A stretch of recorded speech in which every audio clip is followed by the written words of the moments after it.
జై జగన్నాథ్. అందరికీ నమస్కారం. ఈరోజు మనం హైదరాబాద్లోని ఒక అద్భుతమైన ఆధ్యాత్మిక ప్రదేశానికి వచ్చాం.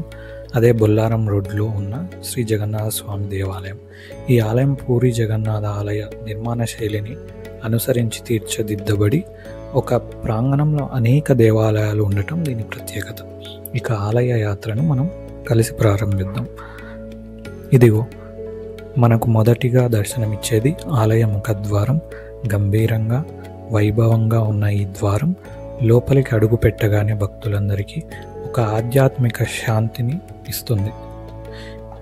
లోపలికి వెళ్ళగానే వెంటనే ఎడమ వైపు ఒక ఆలయ గోపురం కనిపిస్తుంది.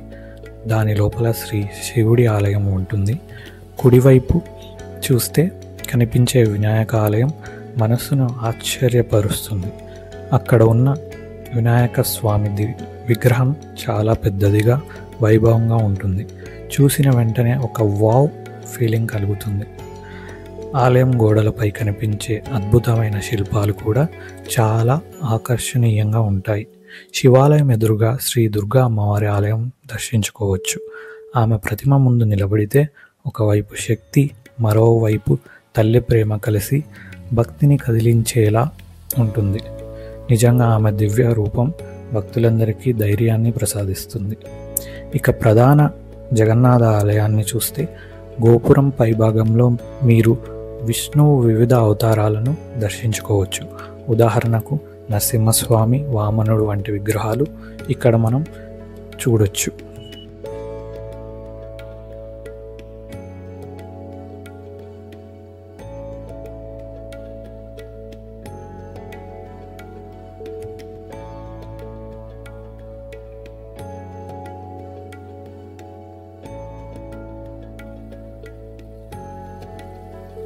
ఇక్కడ మనం చూస్తున్న గోపురం శ్రీ మహాలక్ష్మి అమ్మవారి ఆలయం.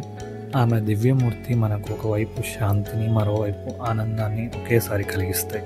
ఎందుకంటే అమ్మవారి విగ్రహంలో ఉన్న ఆ ప్రత్యేకత అన్నమాట. అమ్మవారిని అలా చూస్తూ ఉండిపోతాం. ఆలయం చుట్టూ తిరుగుతూ వెళుతున్నప్పుడు మనకు నవగ్రహ మండపం మరియు శ్రీ ఆంజనేయ స్వామి దేవాలయం కూడా కనపడుతుంది. హనుమంతుడి ఆలయం ముందు నిలబడితే ఒక బలమైన విశ్వాసం, రక్షణ అనుభూతి కలుగుతుంది. అలాగే ప్రధాన గర్భగుడి వైపు వెళితే మనం జగన్నాథ స్వామి వారితో పాటు బలభద్ర స్వామి, సుభద్ర అమ్మవారిని కూడా దర్శించుకోవచ్చు. ఈ దివ్య దర్శనం నిజంగా మనస్సును మైమరిపింపజేస్తుంది. ఇక్కడ ఆలయం ఉదయం 5 గంటల నుండి మధ్యాహ్నం 1 గంట వరకు, సాయంత్రం 4:30 నుండి రాత్రి 9 గంటల వరకు తెరిచి ఉంటుంది. ప్రతిరోజు మధ్యాహ్నం 1 గంటకు, రాత్రి 7:30కు అన్న ప్రసాదం భక్తులకు అందజేయబడుతుంది.